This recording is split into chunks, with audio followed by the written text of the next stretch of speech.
Estamos viviendo en un tiempo incierto, pero Dios ha dado luz al mundo en su profecía. Prepárate para escuchar el programa Historias Proféticas del Mundo con Álvaro de la Cruz. Saludos. Invitamos a los que escuchen este programa y quieran ponerse en contacto con nosotros, dirigirse al WhatsApp más 57 321 296 59 56. Más 57 321 296 59 56. Luego del ministerio de Malaquías, aproximadamente en el año 450 a.C., el pueblo de Dios no se volvió a levantar en él un profeta. Solo hasta el surgimiento de Juan el Bautista a inicios del siglo I después de Cristo. Fueron cerca de 500 años de silencio profético en Judea.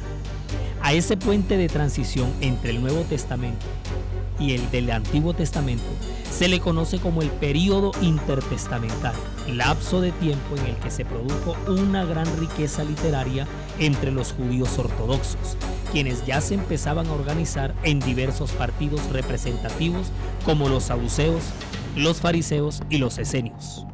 La Septuaginta, los Targums, la Mishnah y el Talmud son algunos de los muchos ejemplos de todos esos escritos sagrados, así como los libros apócrifos. El general romano Pompeyo sirve como mediador en una guerra civil suscitada en Judea, pero termina declarándole la guerra a los judíos, logrando abolir la dinastía de los asmoneos. Judea vuelve a perder su independencia y termina convirtiéndose en un estado vasallo dependiente del Imperio Romano. Hoy presentamos El Sometimiento Romano, episodio 26.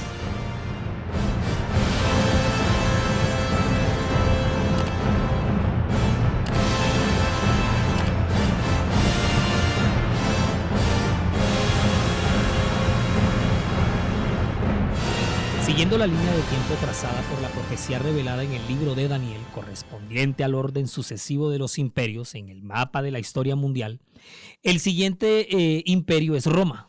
Sí, lo que sigue es Roma Imperio, que está simbolizada por las dos piernas de hierro en Daniel capítulo 2 y por la bestia espantosa y terrible en Daniel capítulo 7. Después del deslumbrante esplendor de Grecia, con su mitología, con su filosofía, entre los años 331 y 168 a.C., se levanta en todo el Mediterráneo un palo de imperio, el Señor Imperio, la cosa nunca antes vista hasta entonces por los ojos de los seres humanos. El Imperio Romano, señores, el cual entra en la escena profética como dominio el 22 de junio del año 168 a.C., luego del triunfo de las legiones de la República Romana, lideradas por el procónsul Lucio Emilio Paulo, sobre la falange griega de infantería liderada por el rey Perseo. En un enfrentamiento militar dentro del marco de la Tercera Guerra Macedónica, a la que llevaremos siempre en nuestra memoria como la batalla de Pydna. Así se llamó, la batalla que le dio el triunfo definitivo a los romanos sobre los griegos, la que tumba a los griegos y monta a los romanos, se llamó así, la batalla de Pydna, en el Golfo de Tesalónica. Estamos hablando del noreste de la actual Grecia, para que nos ubiquemos muy bien en el mapa contemporáneo. Tengamos en cuenta que el Imperio Romano es la tercera fase o el tercer periodo de la civilización romana. Ya habían pasado dos antes de que Roma se convirtiera en un imperio. La fase de su monarquía, que fue la época de sus reyes, periodo que arrancó en el 153 a.C. con su fundación. Ahora les recuerdo que el fundador de Roma es Rómulo y Remo, quien funda la ciudad sobre uno de sus 7 montes, el Monte Palatino. Rómulo se convierte en el primer rey de Roma. Él fue el hermano de Remo, o sea, los dos fundadores de la ciudad de Roma, de quienes se nos ha dicho siempre la tradición que fueron amamantados por una loba. Usted ya se sabe esa historia. La segunda fase es la República, que se dio entre el 509 y el 27 a.C. El organismo gubernamental durante la República es el Senado. el Senado romano. Preste mucha atención porque aquí se van cimentando las bases de lo que serán las ciencias políticas y administrativas de un país, porque se van a basar en el derecho romano, en la política romana. Y es a partir del 27 antes de Cristo cuando pasamos de la república al imperio. La tercera fase de las que les vengo contando. El primer emperador de Roma es Augusto César. Yo sé que se quedaron en los 7 montes sobre los cuales se edificó Roma. Vamos a repasarlos. Está el monte Aventino, el Celio, el Capitolio, el Esquilino, el Viminal, el Quirinal y el Palatino. Esos son los 7 montes sobre los cuales se edificó Roma y a partir de ahí se edificó el imperio. Con Augusto César como primer emperador de Roma, inicia también la dinastía imperial Julio-Claudia. Así se llamó la primera dinastía de los primeros emperadores, que serán en total 5. Porque vienen después de Augusto César, viene el emperador Tiberio, viene Calígula, Claudio y Nerón. Estos son los primeros 5 emperadores de Roma de la dinastía imperial Julio-Claudia. Recuerden que es Augusto César, el emperador romano, cuando nace Jesús en Belén de Judea. Aconteció en aquellos días que se promulgó un edicto de parte de Augusto César que todo el mundo fuese empadronado. Este primer censo se hizo siendo Cirenio gobernador de Siria, la gran Siria. Eso lo encontramos en Lucas capítulo 2, versículos 1 y 2. Mira, Lucas capítulo 2, versículos 1 y 2 tienen una riqueza temporal, política, administrativa, histórica, cronológica. O sea, es una cosa impresionante. Y tomando como base a Lucas 2, 1 y 2 y confrontándola o contextualizándola con todos los registros y las evidencias históricas, todo esto apunta, según los análisis y las fuentes históricas, todo esto apunta que ese primer censo se hizo en el año -4 o en el año 4 antes de Cristo. Augusto César será emperador de Roma desde el año 27 antes de Cristo hasta el 14 después de Cristo, cuando le suceda Tiberio, quien será emperador desde el año 14 hasta el 37 después de Cristo. Son esos los años en los que Jesús crece, cuando es bautizado por Juan el Bautista, cuando desarrolla su ministerio y es crucificado. Sí, todo el ministerio de Jesús, todo lo que les estoy mencionando aquí, se dio bajo el imperio de Tiberio. Tengamos en cuenta que para el año en el que Roma pasa a su fase de imperio, Judea ya se había convertido en un estado vasallo y dependiente de Roma, un protectorado. Lo que pasa es que esa tierra de Israel de la que tanto hemos venido hablando aquí, ella pasa a ser provincia de la Gran Siria. Acuérdense que la vez pasada yo les conté esto. O sea, dentro de la Gran Siria va a quedar ese territorio de Israel. Y ese territorio de Israel va a ser organizado político y administrativamente en provincias romanas. Entonces, Judea va a ser una provincia del Imperio Romano que hace parte del territorio de la Gran Siria.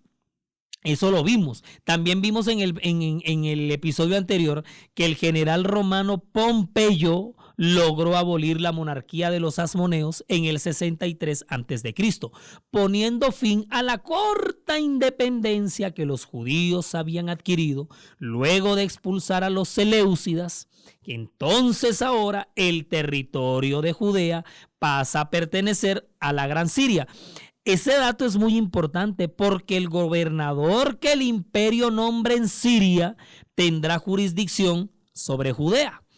Y para rematar en ese orden de ideas, en el año 37 antes de Cristo, el Senado romano nombra como rey de Judea, de las provincias de Judea, de la provincia de Galilea y de la provincia de Samaria, a Herodes el Grande.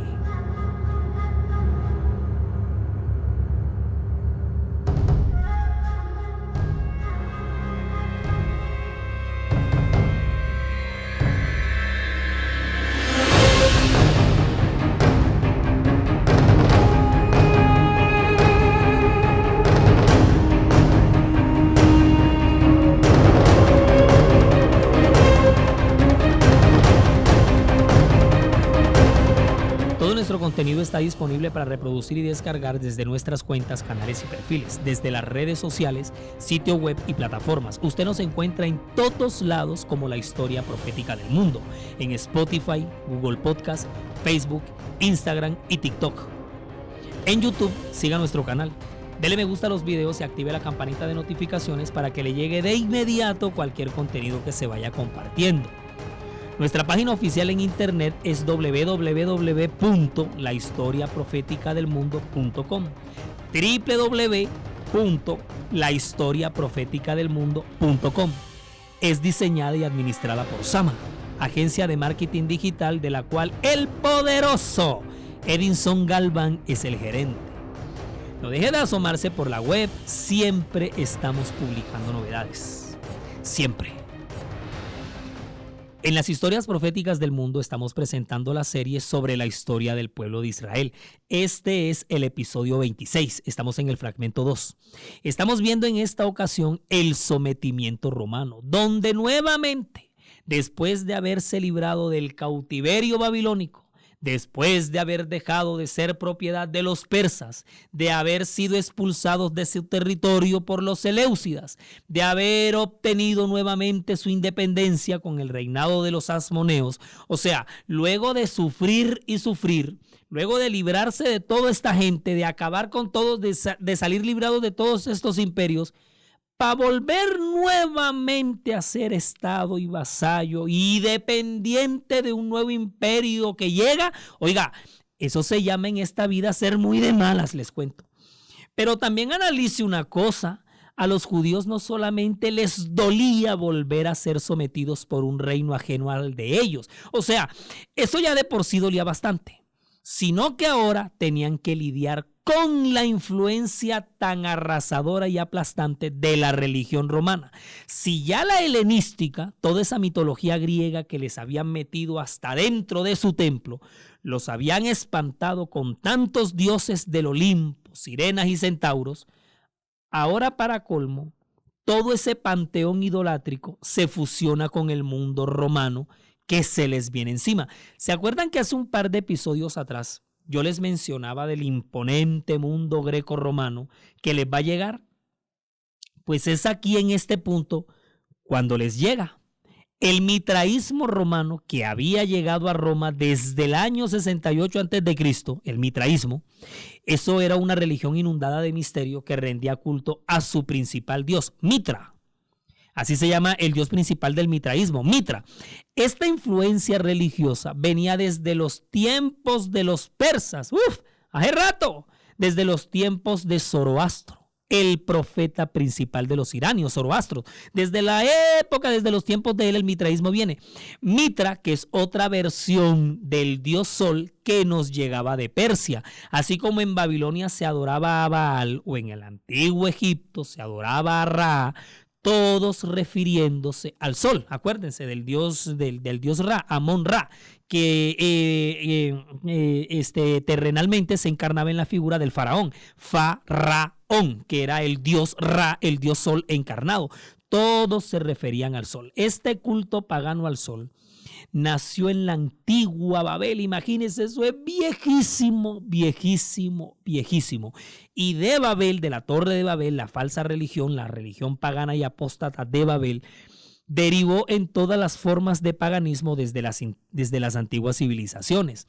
A Roma llega bajo la figura de Mitra. Y la religión que lo promueve es el mitraísmo. Eso se difundió como arroz a lo largo y ancho de todos los dominios del Imperio Romano, empezando por su cabeza, los emperadores, porque al igual que los antiguos sacerdotes babilónicos y toda esta gente y los antiguos sacerdotes de Babilonia, de Persia, toda esta gente, todos estos líderes religiosos que van a ser la encarnación del dios Sol, pues los emperadores también, ellos van a ser la encarnación de Mitra. Ellos van a ser el dios Sol encarnados en los emperadores, quienes empezaron a adorar entonces, empezaron a adorarlo en la forma del Sol Invictus.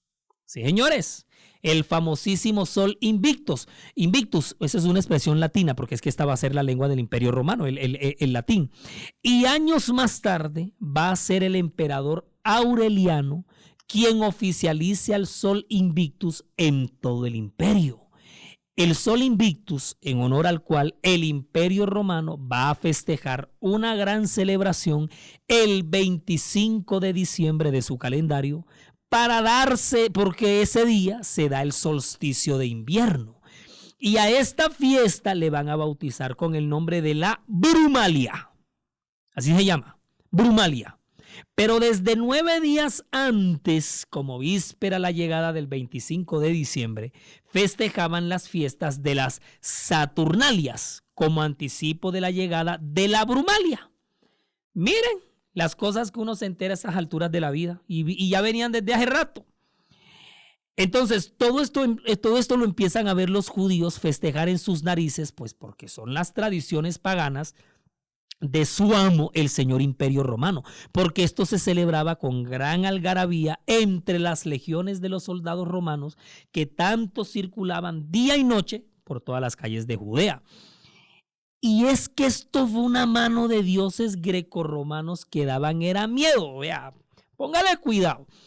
Como este asunto del paganismo era la versión de la versión, y venimos del agresivo mundo mitológico griego, pues ahora resulta que el Zeus griego en Roma se va a llamar Júpiter. Así es, Júpiter, el dios romano, el rey de los dioses, o sea, el papá de los pollitos. El dios griego de la guerra, Ares, ahora en el Imperio Romano pasa a llamarse Marte. Poseidón, Neptuno, el de los mares, Hera, la reina, ahora en Roma se llamará Juna. Artemisa en Roma va a ser Diana, la cazadora, a la que Alejandro Magno en su momento le embelleció su templo, convirtiéndolo en una de las 7 maravillas del mundo antiguo, el templo de Artemisa. Pues ahora en Roma Artemisa va a ser la diosa Diana. Acuérdense de la diosa romana Diana, a la que en Corinto los romanos le van a construir muchísimos templos. Atena, la griega, ahora en Roma es Minerva, la diosa de la sabiduría. La diosa griega de la belleza y el amor en Grecia, que era Afrodita, ahora en Roma es Venus. Mientras los griegos llamaban Hades, el dios del inframundo, ahora los romanos lo van a llamar Plutón. Es más, para que se vayan enterando, los nombres de los días de la semana y de los meses del año van a ser en honor a muchas de estas deidades. Empieza a nombrar los nombres de la semana y se va a dar cuenta a qué deidad romana pertenecían. Los judíos no solo padecen por el sometimiento gubernamental y civil por parte del imperio, sino también por su agresiva influencia espiritual pagana.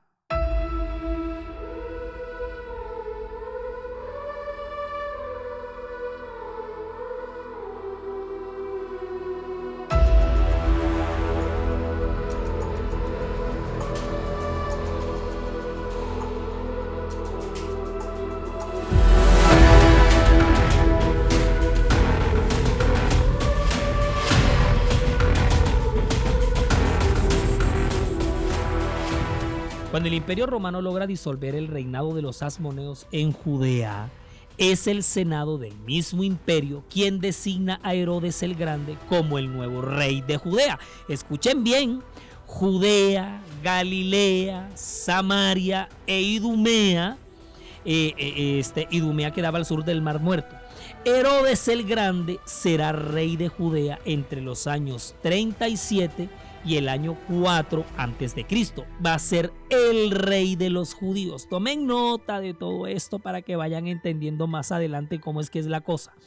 Obviamente todos hemos oído del gran rey Herodes, que mandó a matar a los niños menores de 2 años cuando supo por los magos que venían del oriente que el rey de los judíos había nacido, puesto que ellos habían visto la estrella que anunciaba su profetizado nacimiento. Bueno, ese es Herodes el Grande. Este hombre fue papá de un poco de gente. Fue papá de Herodes Antipas, conocido también como Herodes el Tetrarca, Herodes Antipas, el que le mandó a volar la cabeza a Juan el Bautista. Ese es hijo de Herodes del Grande. Herodes el Grande también fue papá de Olimpias, de Antípatro, Herodes Arquelao, Herodes Filipo I, Aristóbulo IV, Herodes Filipo II y de Alejandro. Entre las muchas cosas que podríamos relatar aquí de Herodes el Grande, porque me he leído y releído la vida y obra de este personaje, resalta uno que no puedo dejar de mencionar aquí, o sea, pero para nada, la renovación del segundo templo de Jerusalén en el año 19 antes de Cristo. Pues esa remodelación duró 8 años, pero se inaugura en el 19. Sí, señores, el sagrado templo de los judíos que ellos habían reconstruido por 46 años después de su retorno de Babilonia bajo el amparo de los medo-persas. Ese mismito, de ese templo les estoy hablando. Y eso como, ¿por qué o qué? ¿Qué tiene que ver Herodes el Grande con ese templo que lo remodeló? Pues mucho, muchísimo. Acuérdese que Herodes el Grande es nombrado como el rey de los judíos y Jerusalén era la capital principal de su reinado. Estamos hablando del reinado herodiano porque después otros Herodes van a seguir gobernando. A esta reconstrucción, a esta remodelación del templo, lo vamos a conocer como el tercer templo o el templo de Herodes. El primer templo fue el que construyó Salomón en su reinado, acuérdense. El segundo templo es el reconstruido por los judíos después del retorno del cautiverio babilónico. Y el tercer templo va a ser el remodelado por Herodes el Grande en su reinado sobre Judea. Oiga, y le cuento una cosa, esta remodelación que Herodes le hace al templo de los judíos va a ser guau, o sea, re guau, súper guau, o sea, la cosa más esplendorosa y maravillosa nunca antes vista. A este tercer templo se le construyó un patio para las mujeres, se le hizo la cámara para los nazareos, se le construyó la cámara del aceite, se le hicieron nuevas divisiones y compartimentos. Lo que pasa es que Herodes el Grande fue hijo de Antípater, un idumeo. Bueno, yo he estado mencionando mucho aquí a los idumeos. Los idumeos son descendientes de los antiguos edomitas que fueron sometidos por los asmoneos. Cuando reinaron, fueron sometidos por los asmoneos a la religión judía. Bueno, el papá de Herodes el Grande va a ser un judío idumeo. Antípater era de nacionalidad judía y profesaba la religión judía.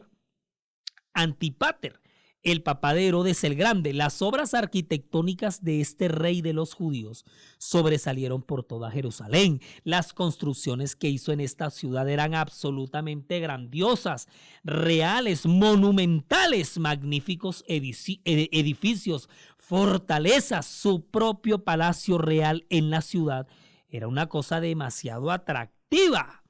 Bueno, a ese palacio real, allí en ese palacio real que Herodes el Grande se manda a construir para gloria de su gobierno en la plena Jerusalén, fue a donde llegaron, a donde se dirigieron los magos, pensando que allí encontrarían al rey de los judíos que tanto estaban buscando. ¿Ya le entiendes bien? Por eso es que ellos se terminan entrevistando con Herodes el Grande. Y por ellos es que Herodes el Grande se entera que el gran salvador del mundo, el verdadero rey de los judíos, ha nacido. Y el resto, pues esa historia ustedes se la conocen.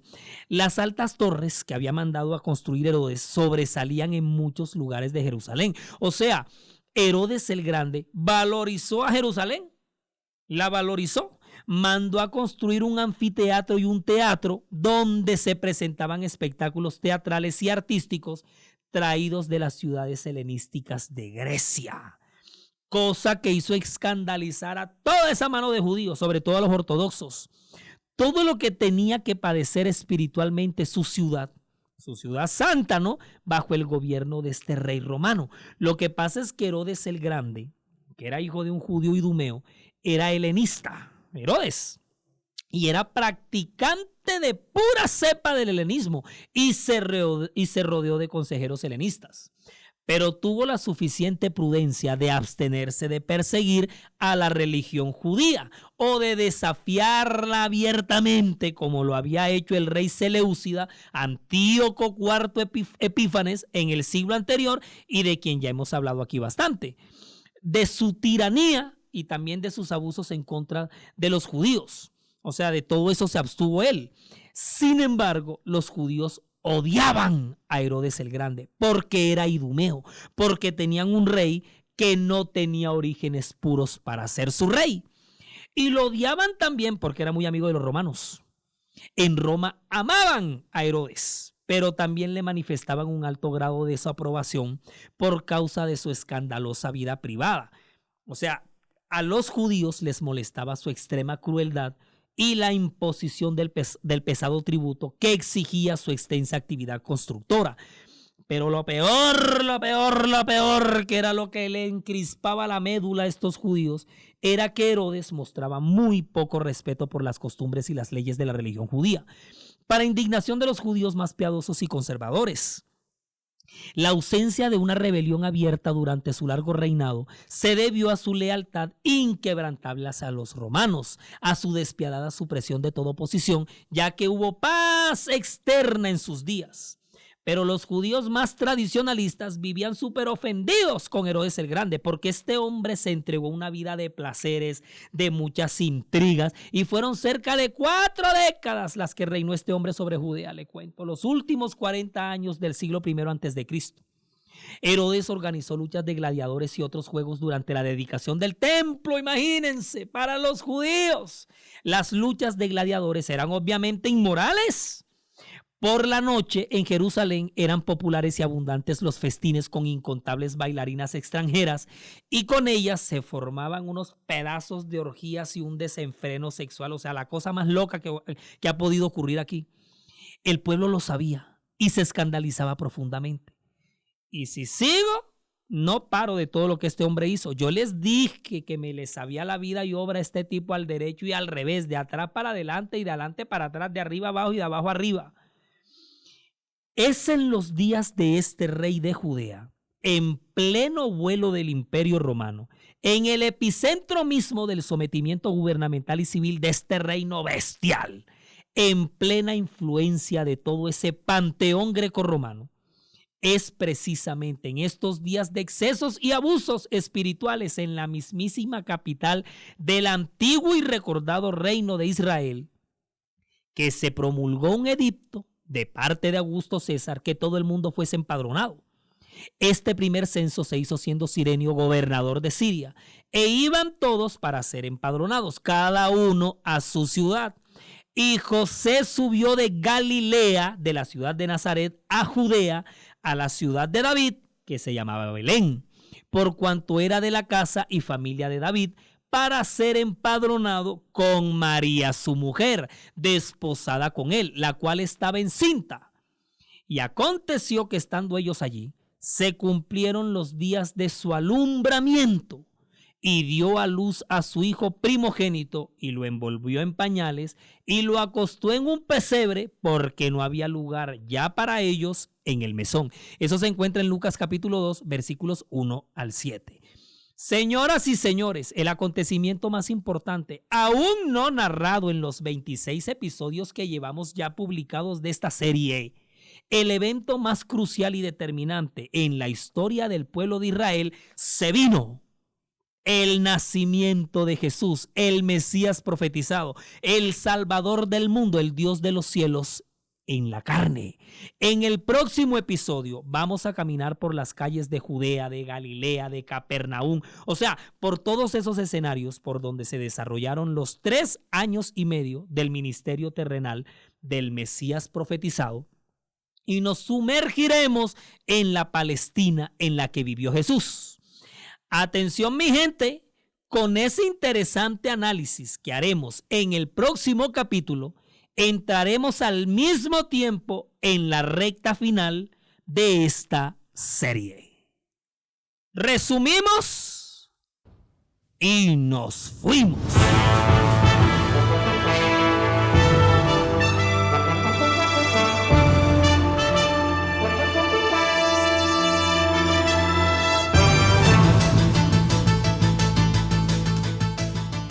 1. El 22 de junio del 168 a.C., Roma le gana a Grecia el cetro del poder mundial a través de la batalla de Pydna.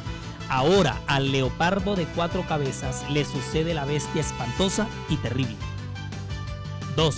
Judea vuelve a convertirse nuevamente en un estado vasallo, esta vez del Imperio Romano, el cual disuelve el reino de los asmoneos y nombra como nuevo rey a Herodes el Grande. 3. La influencia de Roma sobre los judíos va a ser de tamañas proporciones. Los dioses del panteón se van a adorar por todas partes: Mitra, el sol Invictus, Júpiter, Diana y Minerva, por mencionar algunos. 4. Es durante el reinado de Herodes el Grande cuando Jesús va a nacer. Este rey de Judea gobierna sobre los judíos con muchos desmanes y apostasía, pero también en medio de una suntuosa remodelación del templo de Jerusalén. 5. Porque fue en la hora más oscura que vivieron los judíos cuando su Mesías profetizado les llegó para iluminar su historia con el mensaje de salvación. En la producción audiovisual May Vanegas, relata Álvaro de la Cruz, y para todos ustedes un feliz día. A partir del próximo episodio, esta serie entra ya en sus últimos capítulos.